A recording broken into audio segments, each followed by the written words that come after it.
Ahojte, zdravíme vás pri ďalšej epizóde nášho podcastu IT v IT. Ak sa vám náš podcast bude páčiť, nezabudnite nám zanechať like, prípadne odber, aby ste neprišli o žiadnu ďalšiu epizódu. Ja by som rada privítala v našom štúdiu Mateja Kukučku. Matej, ahoj. Ahoj. Matej je u nás lektorom pre Women Tester Academy, alebo teda v skratke VTA, ako to máme u nás interne. Na úvod by som ťa poprosila, aby si sa nám trochu predstavil, čo robíš vlastne v IP v IT, ako si sa k tomu dostal, prípadne ako dlho pôsobíš v tej organizácii. IT, IT v IT som začal vnímať asi tak niekedy v roku 2018, 17, 18, keď ma vlastne Lucia Štelerová oslovila s tým, že plánujú robiť nejakú kurz pre ženy, kde by sa naučili testovať, alebo nejaký kurz pre dospelé ženy, ktorý by im uľahčil vstup do sveta IT. Tak prišlo na to, že cez ten testing je to také asi najjednoduchšie, alebo dáva to najväčší zmysel. A poďme sa dostať k tomu, ako si sa ty dostal k testovaniu, alebo teda k testingu. Či to bola nejaká plánovaná kariéra, alebo práve naopak, že si sa k tomu dostal náhodne? Tak ono sú také, akože keď som rozmýšľal nad odpovedou na túto otázku, tak vlastne také dve veci mi do toho vstúpili. Prvé to bolo, keď som ako tínedžer hrával počítačové hry a vlastne boli vtedy aj také tie časopisy o počítačových hrách a tí recenzenti tam väčšinou rozprávali o nejakých testeroch alebo beta testeroch a to akože nie len mne, ale myslím si, že veľa takto chlapcov, čo to čítali, lebo vtedy predsa len to IT nebolo úplne domenou žien a v tom období, tak to bola akože kariéra s tou, že budem hrať hry, ktoré ešte nikto predtým nehral a ešte aj peniaze za to budem dostávať, že to bolo super a v podstate akože nebral som to akože, že idem toto robiť, ale napríklad na základe toho som sa rozhodol študovať informatiku.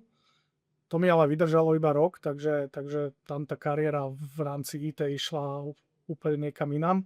No a potom tá druhá fáza bola, keď som vlastne pracoval na železniciach, kde som bol v tíme, ktorý mal na starosti predaj cestovných lístkov a aj software na predaj cestovných lístkov, ale teda nie z toho technického hľadiska, ale z produktového hľadiska. Čiže vždy, keď prišla nejaká nová, ja neviem, zľava alebo zmena cenníku alebo niečo také, tak bolo treba otestovať, že či vlastne ten systém, ten software vie vydať ten lístok za tú správnu cenu. No a zároveň v tom období vlastne železnice si objednali nový systém, a keďže ja som bol v tom týme najmladší a tak najzberlejší z počítačmi, tak v podstate ja som tu dostal na starosti celý testing toho nového systému, čiže tam som sa strašne veľa naučil. No a potom, keď som si hľadal novú prácu, tak ako už som mal akože v CVčku, že testovanie softvéru a potom vlastne sa podarilo nájsť si prácu vo veľkom korporáte, kde už som bol na čisto testerskej pozícii, čiže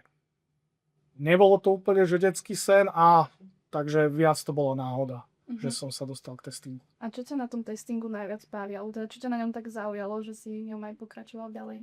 Ako je to zároveň taká akože kreatívna práca, lebo človek musí vedieť nejako vymyslieť, že ako to otestovať, ale na druhej strane je to veľmi analytická práca a ja akože tá analýza je to, na čo neskromne môžem povedať, že som taký akože expert, že baví ma rozoberať tie aj proste dokumentáciu alebo proste všetko, čo proste dostávame, akékoľvek informácie o tom softveri a na základe nich potom vyhodnocovať, akým spôsobom to testovať a čo robiť. Takže to ma na tom tak najviac baví. No a postupom som sa vypracoval aj do takej manažerskej pozície a vlastne mne dosť sedí pracovať s ľuďmi a proste nejakým spôsobom byť aj taký nielen, že technický človek, ale skôr aj taký ľudský a vlastne to je aj to, čo teraz robím. A vedel by si našim poslucháčom približiť, čo vlastne ten testing je, alebo teda vysvetliť nejak v krátkosti, že čo si pod tým môžu predstaviť, čo ten človek robí? Takže veľmi zjednodušene je to vlastne kontrola kvality toho výsledného produktu. Čiže tak ako aj auto, keď sa vyrobí, tak na konci tej linky vždy je nejaký tým ľudí, ktorí otestujú, či všetky svetla svietia, stierače stierajú a brzdy fungujú, tak aj vlastne testery sú na konci toho procesu, ktorí akože skúšajú, že či keď tá aplikácia, ten zákazník alebo ten zákazník od tej aplikácie niečo očakáva a tie svoje očakávania zhmotní do nejakej dokumentácie, takže či teda tá aplikácia spĺňa tie očakávania toho zákazníka ešte predtým, ako sa to vlastne nasadí priamo tomu zákazníkovi. A keď sa na to pozrieme z takej druhej strany, ktorú možno ľudia nevidia, existujú nejaké mýtusy o testerov, ktoré by si vedel vyvrátiť? Tak akože tých mýtov je veľa, ja by som spomenul asi také dva najčastejšie.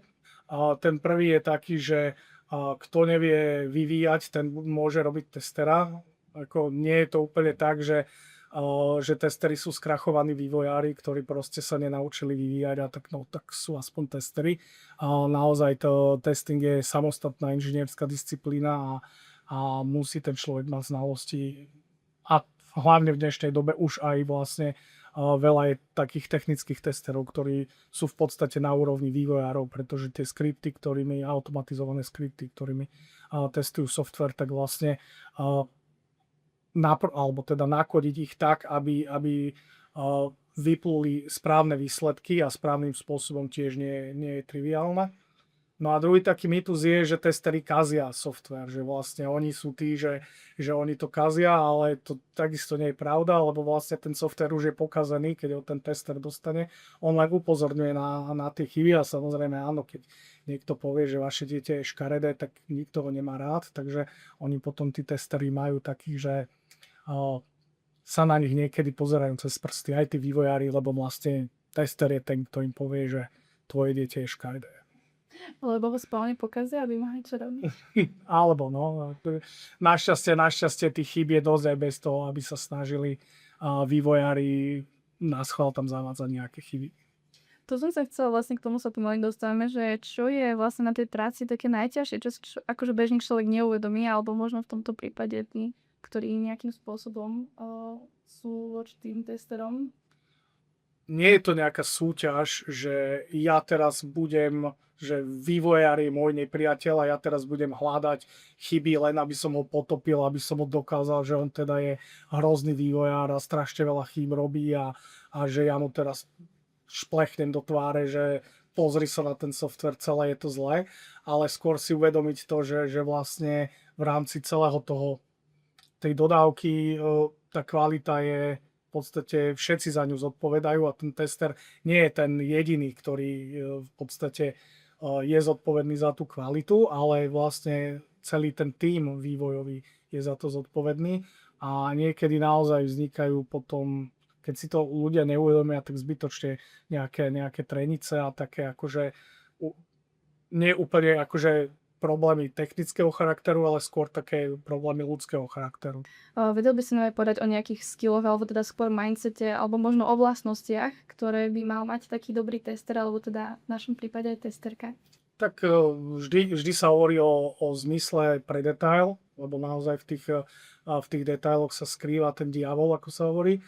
A takisto tie analytické schopnosti, aspoň ja to tak vnímam, že tie analytické schopnosti testera sú veľmi dôležité, lebo dokážať vydestilovať z toho kvanta informácií, ktoré vlastne máme k dispozícii, ako má ten systém, ako má ten software vyzerať, vydestilovať z toho tie test casey a že ako to otestujem tak, aby to bolo dobre otestované, aby som testoval zmysluplné veci, lebo niekedy naozaj sa môže stať, že neskúsený tester sa zameria na nejaké akože veci, ktoré v tom nejakom širšom kontexte sú úplne zbytočné a zabudne otestovať tie veci, ktoré sú dôležité. A toto podľa mňa, takže práve tá analýza, čiže zmysel pre detail a analýza. Čiže nie je to tak, že testing sa dá naučiť každého?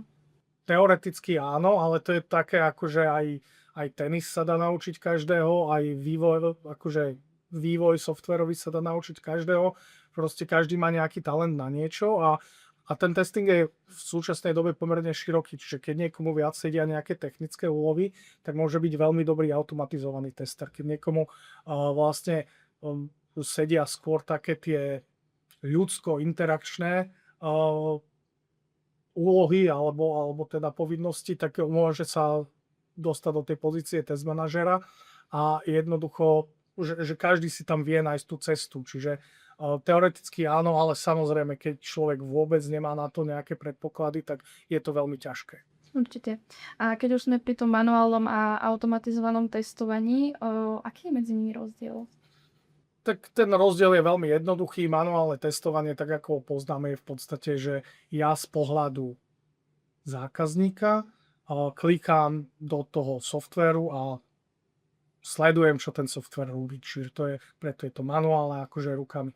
Automatizované testovanie je, že za mňa to robí nejaký automat. A či je to vlastne na tom backende, kde vlastne volá nejaké služby a sleduje odpovede, alebo je to na frontende, že za mňa nejaký robot kliká do danej aplikácie, či už teda webovej alebo mobilnej.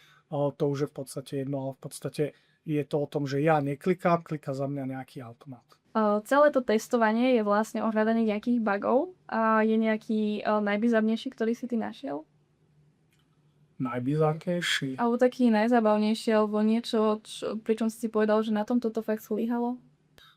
Ja keď som pracoval vo firme, ktorá vyrábala software na spracovanie leteckých dát, tak v podstate ja som dostal za úlohu testovať software, ktorý vyrábal mapy letecké. A ja som akože si hovoril, že dobre, že mi to ukázali, ako to funguje, a tu klikneš, tu ti to vygeneruje tú mapu a vždy tam bol také modálne okno, ktoré vyskočilo a vyhodilo vlastne výsledok toho generovania, nejaký log, ktorý ukazoval chyby. A ja som si teda akože to testoval a vždy som dal vygenerovať a nenašlo tam žiadne chyby. A ja som bol taký spokojný, asi neviem koľko, 2, 3, 4 mesiace som to testoval a žiadne chyby. A potom prišiel niekto, kto naozaj tomu rozumel a povedal, no počkaj, ale veď na základe tých dát, ktoré ty si zadal, on ti vlastne nič nevygeneroval na tej mape a tým pádom žiadne chyby tam neboli, lebo vlastne tie prvky, ktoré na tej mape mali byť, tak neboli. No a potom mi to už ukázalo, že ako tam tie dáta mám nastaviť a zrazu tam sa chyby objavili. Takže to bolo také, že som si povedal, že dobre. Ale podarilo sa to stále nejakým spôsobom zachrániť, že nebolo to nejako po termíne alebo... Veľa ľudí si myslí, že keď tá aplikácia ide do produkcie nejaká nedokonalá, že proste z toho vznikajú obrovské škody, obrovské chyby. Áno, môže sa to stať, ale väčšina tých chýb, čo aj sa objavia potom na produkcii, sa dá nejakým spôsobom ešte zachrániť. Že ten človek samozrejme si to všimne, niečo sa mu zle načíta, niečo sa mu neaktivuje, čo si aktivoval, niečo mu zle dodajú, čo mu malo prísť, čo si objednal. On sa samozrejme na to sťažuje, ale na to tam sú proste tie supportné oddelenia a operations, ktorí vedia v podstate všetko vyriešiť. A potom sa to rieši, že samozrejme dodatočne sa tá chyba opraví, lebo samozrejme nepoznám projekt, kde by sa nestalo, že by do produkcie nepretiekli nejaké bugy. Takže ono vždy sa stane, že niečo môže prejsť a sú na to teda tým, že tí vývojári a testeri nie sú jediní, ktorí pracujú s tým systémom, tak dá sa to všetko väčšinou ešte zachrániť. Keď už sa bavíme o tom, že je tam nejaká spolupráca v nejakom týme, ako vyzerá taká ideálna spolupráca medzi testerom a prípadne developerom? Tak ako som už spomínal, akože ideálne je, keď všetci vedia, že my máme spoločnú úlohu dodať kvalitný software tak, aby zákazník bol spokojný. Ale naozaj, že aby tí ľudia boli rovnocenní, lebo proste každý do toho procesu prispieva a niečím a dokopy vlastne stále je dôležité to, aby ten zákazník bol spokojný, pretože to koniec koncov aj platí aj vývojára, aj testera, že keď je spokojný platiaci zákazník. Takže že skôr to, že aby tá atmosféra bola taká kooperatívna a nie nejaká súťaživá alebo nevoda ešte toxická, že naozaj si budeme vyjadzovať na oči, kde kto, kedy, čo zanedbal a to nikam nevedie. Určite. A čo sa týka nejakej umelej inteligencie a testingu, tá umelá inteligencia je teraz všade. Myslíš, že ovplyvní v budúcnosti aj testing, alebo že už nejakým spôsobom je zahrnutá v tom testingu tá umelá inteligencia? No, akože tá umelá inteligencia je téma, o ktorej by sme mohli naozaj rozprávať asi hodiny, ale momentálne to majú testery kvôli umelej inteligencii veľmi, veľmi ťažké z môjho pohľadu, lebo že na jednej strane dostali akože s tou umelou inteligenciou ako keby k dispozícii nástroje, ktorým strašne uľahčujú a zrýchľujú prácu. Na druhej strane nie sú jediní, pretože tieto AI nástroje používajú aj vývojári a oni tým pádom dokážu ten software dodávať oveľa rýchlejšie. Takisto, keď si pozrieme február minulého roku, prvýkrát odznelo slovo vibe coding, tak za posledný rok strašne veľa ľudí, ktorí predtým nikdy nemali žiadne ani schopnosti programátorské, zrazu vedia vyvinúť aplikáciu len tým, že napíšu umelej inteligencii nejaký prompt, ona im vráti nejaký kus kódu, ten sa vlastne, oni si to vyskúšajú, že či to robí to, čo má a takže vlastne oveľa viac ľudí zároveň začalo kódiť, ktorí predtým nekódili. A potom tu máme skupinu ľudí, ktorí vlastne chcú nám robiť zle, kradnúť dáta, kradnúť peniaze a tým takisto pre nich akože AI je strašná zbraň, alebo až to tak môžem povedať, že jednoducho naozaj silný nástroj, ako ublížiť aj nielen ľuďom, ale teda aj tým aplikáciám. No a testery sú teraz tak, že na jednej strane vývoj sa zrýchlil, takže musíme testovať oveľa rýchlejšie, ale na druhej strane, tým, že tá kvalita kódu klesá, čo je akože potvrdené, že teda tým, že že sa vyvíja rýchlejšie a vyvíjajú aj ľudia, ktorí v podstate predtým nevyvíjali, že nerozumejú úplne tomu, čo im podhadzuje tá AI, takže tá kvalita kódu klesá a zároveň sú obrovské nároky na kvalitu aj v súvislosti s bezpečnosťou, aby to nebolo zase také ľahko premožiteľné. Takže vlastne oni musia robiť veci strašne rýchlo a zároveň strašne podrobne, dôkladne. A to ako keby je úplne, že sa navzájom niekedy aj vylúčuje. Čiže testery sú v súčasnej dobe veľmi v takej zlej situácii, pretože je obrovská medzera medzi rýchlosťou vývoja a vlastne tým testingom. Takže sami netušíme, že kam to povedie, ale každopádne už teraz je kopec nástrojov, ktoré testerom vedia pomôcť, vlastne, ktoré teda, keď sa bavíme o tých AI nástrojoch, čiže aj pri vývoji automatizovaných skriptov im môže pomôcť pri analýze dokumentácie. My bežne používame také, že nejakú časť dokumentácie nahráme v podstate do toho AI modelu a on nám na základe toho navrhne test case, testovacie prípady, že my to samozrejme musíme ešte skontrolovať, či je tam naozaj všetko, ale dosť to pomáha, alebo len taká akože zbežná úprava, že takéto mám test case, aby som otestoval takúto funkcionalitu a len mi skontrolujú, že všetko je v poriadku. Ja by som sa rada dostala k tej tvojej lektorskej skúsenosti a teda lektorovaniu pre IT v IT. Vedel by si posluchačom povedať, ako by sa mali juniorky v testingu pripraviť na budúcnosť alebo teda na tie zmeny? Že keď už tá inteligencia prichádza do toho testovania. Akože určite je dobré sledovať tie AI trendy.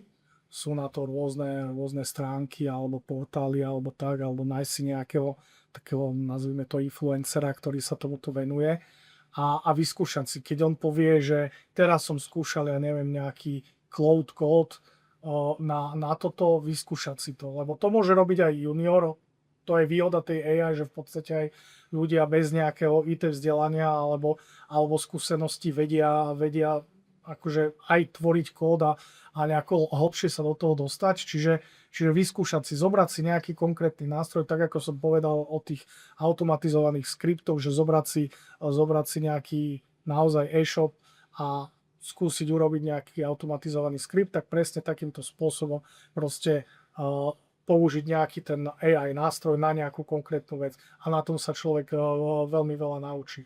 A keď niečomu nerozumie, stále sa môže spýtať umelá inteligencia. To určite. Však umelá inteligencia môže byť aj dobrý asistent pri všetkom možnom. Ešte, my sa bavíme o tom, že vlastne ty sa venuješ testingu, ty ho aj akože robíš pre nejaké firmy, ale zároveň ho aj lektoruješ. A teda mňa by zaujímalo, že čo ťa na tom učení toho, teda lektorovaní toho testingu baví najviac a že či vieš aj odhadnúť, kto sa v testingu uchytí, alebo prípadne, že kto nie. Čo sa týka toho lektorovania, ja som vždy mal akože takú tendenciu ako ľuďom vysvetľovať veci. V podstate ja sa venujem historickému šermu a už od začiatku som zároveň aj akože tréner, takže tú skúsenosť s odovzdávaním tých skúseností alebo učením ľudí som mal už v podstate, keď som začal s tým lektorovaním. No a akože pre mňa je to zábavné vlastne učiť ľudí a vidieť, ako aj za ten kurz, za tie 3 mesiace v podstate, ako narástli, ako sa v podstate posunuli v tom testovaní. Máme vlastne tá VTčka, myslím, že druhá lekcia alebo tretia teraz je taká, kde im povieme, že OK, takto vyzerá testovací report, tu máte aplikáciu a teraz ju otestujte. A je úplne vidno na tých účastníčkových kurzu, že sú úplne strátené v panike, že čo my tu teraz budeme robiť, a vlastne na konci, keď si akože tie reporty prechádzame, tak akože nie je to nejaké, že možno ani príjemné úplne, ale my prizvukujeme, že teda je to na to, aby zistili, že by boli tak trošku hodené do vody, jak sa hovorí. A potom vlastne na konci toho kurzu je skupinový projekt, kde dostanú dokumentáciu, dostanú inú aplikáciu a takisto majú ju 2 hodiny testovať a vyprodukovať nejaký report a porovnať potom ten report z tej tretej lekcie s tým reportom z tej v podstate predposlednej lekcie je niečo úplne úžasné, kde aj oni vidia, tie účastníčky, že kam sa posunuli, aj proste my ako lektori úplne vidíme, že áno, podarilo sa nám vlastne naučiť tie účastníčky to, čo bolo treba, a ten posun je tam proste neuveriteľný. Aj sa ti stalo, že ťa nejaká študentka alebo teda účastníčka kurzu nejakým spôsobom prekvapila, že to nejakým spôsobom dokázala rozanalizovať, alebo že sa jej to podarilo hneď z prvej? Vieš čo, áno. Stáva sa to, no nehovorím, že často, ale vždy sa stane, vždy na každom kurze minimálne raz sa stane, že keď práve pri týchto testoch, že nejaká účastníčka proste príde s testom, ktorý presne vidno, že to je to testerské myslenie, že toto je presne to, čo by som možno urobil ja, alebo že to je také niečo zaujímavé. Nejaká otázka, ktorá fakt, že vidno, že ten človek sa nad tým zamyslel a že to nebolo také, že na prvú, že mám, ja neviem, otestovať kalkulačku, tak dám plus, minus krát delené, ale že naozaj sa zamyslel nad tým a skúsil niečo iné. A akože minimálne raz za ten kurz sa to udeje a vždy je to aj pre nás lektorov také povznášajúce. A keď sa dostávame k tým uchádzačkám, vedel by si nám povedať, že ak niekto začína dnes od nuly, čo by mal urobiť ako prvé, že keby sa chcel dostať k tomu testovaniu? Tak môžem povedať, že zúčastniť sa kurzu VTA v rámci IT v IT, ale naozaj akože tých kurzov je veľa. Niekedy je naozaj ťažké sa v tom vyznať, ale treba si pozrieť hodnotenie toho kurzu a začať, lebo keď sa bavíme o nejakých takých tých portáloch, kde vám takí rôzni indovia za naozaj, že pár šupov vysvetľujú základy testingu, môže vás to naštartovať, minimálne viete, že o čom ten testing je, no a dostanete od niekoho, že vám to porozpráva. Keď niekto napríklad nepotrebuje takéto, že mu niekto porozpráva, ale chce si prečítať, veľmi dobré sú syllaby ISTQB, ktoré som už spomínal. V podstate na stránke ISTQB sú syllaby, sú voľne dostupné.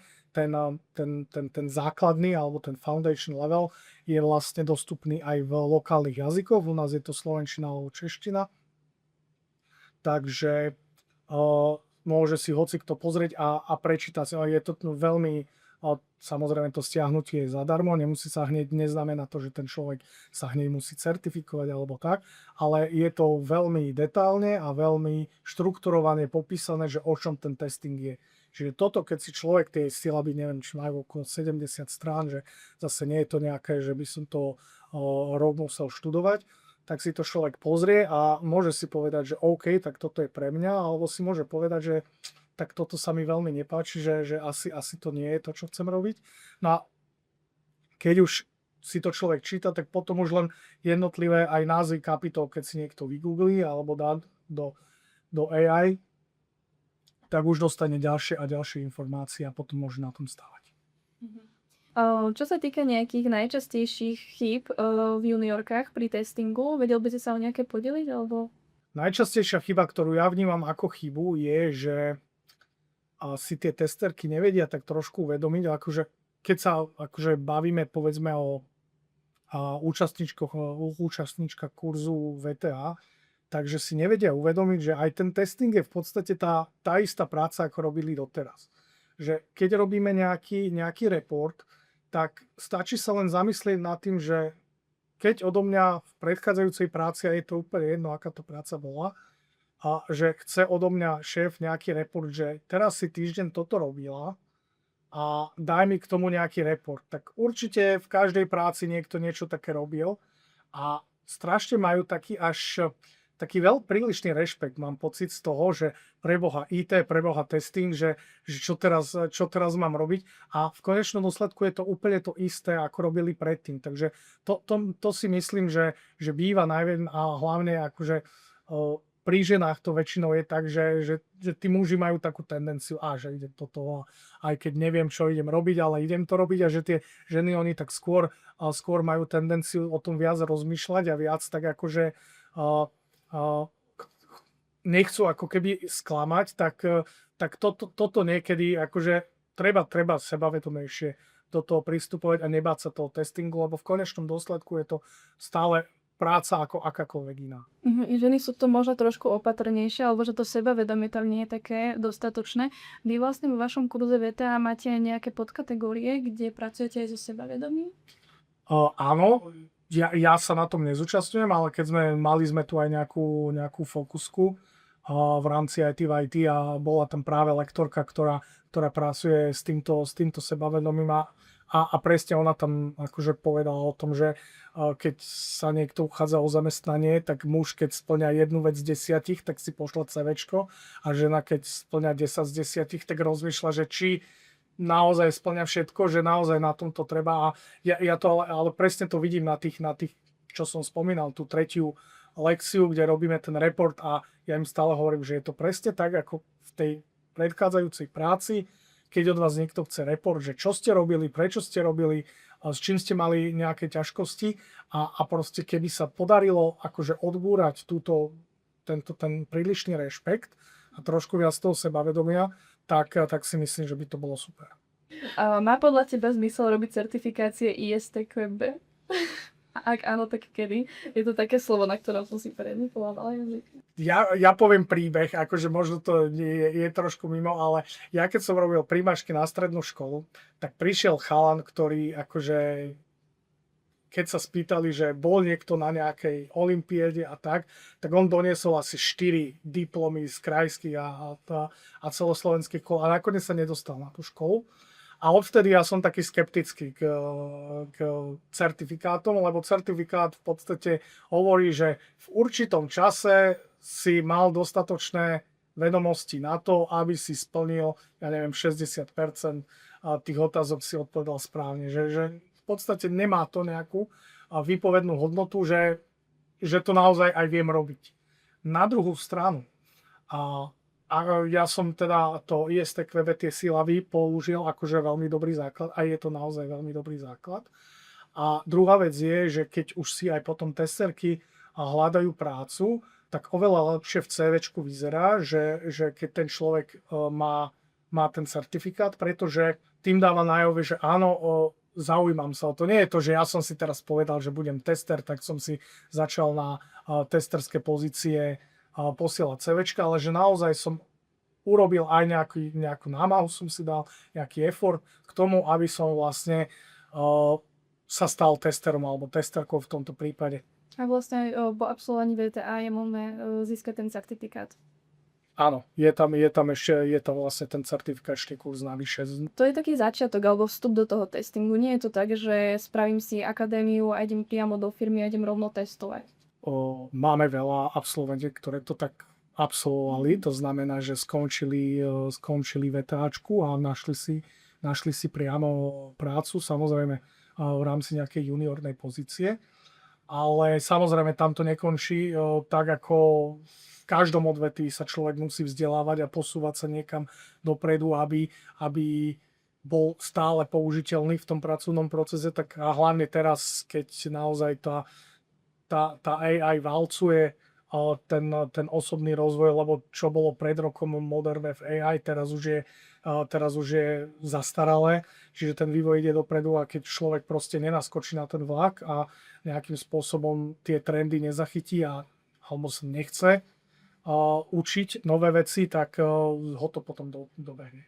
I presne k tomu som sa chcela dostať, že vlastne tam to vzdelávanie nekončí, ale to je asi pri všetkom teraz. Áno. Hlavne v tejto dobe, keď vlastne tá umelá inteligencia do toho vstupuje. Zaujímalo by ma, či máš nejaké najčastejšie otázky pre uchádzačov. Okrem toho, že sa samozrejme pýtajú k obsahu tých lekcií, tak najčastejšie sú otázky práve o tom takom každodennom živote testera, že keď sa učíme povedzme typy testov alebo techniky tvorby testov, ktoré čo je taká veľmi zaujímavá praktická lekcia, tak v podstate veľa otázok starú k tomu, dobre, a toto ako použijem a v práci, keď toto budem robiť, ako to budem robiť. Čiže je super, že v podstate už sa sami ako keby tak vnútorne presvedčia, že áno, idem robiť ten testing a pýtajú sa práve na to, že keď budem testerka, toto budem používať, akým spôsobom to budem používať, kto mi vo firme povie, alebo na projekte povie, že mám použiť túto techniku, alebo ako budem túto techniku používať, keby som chcel otestovať niečo také. A samozrejme tešia ma tieto otázky, lebo vidno tým pádom, že naozaj sa tie uchádzačky už nie sú len uchádzačky, ale už sú to testerky. A hlavne, keď sa človek zaujíma, tak to pôsobí úplne inak aj na toho lektora určite. Kedy je najbližšia akadémia výmeny Tester Academy? Takže je možné, že 4.5. A budeš lektorovať ty? Áno, mám tam nejakých asi 6 lekcií odučím. Chcel by si na záver povedať niečo našim posluchačkám, ktoré možno zvažujú Mimin Tester Academy? Naozaj sa to oplatí. Že nie je to nejaký kurz, ktorý si absolvujete a tam to končí. Naozaj je to kurz, ktorý vás osobnostne, povedzme technicky aj pracovne vie dostať úplne inám, úplne naozaj do toho IT, takže naozaj odporúčam. Ďakujem ti veľmi pekne, že si prijal pozvanie do nášho podcastu. A ja by som sa s vami teda rozlúčila na záver. A ešte by som chcela dodať, že na tento kurz je možné získať aj finančnú podporu 200 eur cez stránku vzdelávam.edu.sk. A je potrebné si na tejto stránke vytvoriť konto a následne pomocou filtra vyhľadať kurz podľa názvu a podať si naň žiadosť. A taktiež ďakujeme, že ste si náš podcast vypočuli a zároveň by sme sa chceli poďakovať aj FIT STU za možnosť tento podcast zrealizovať.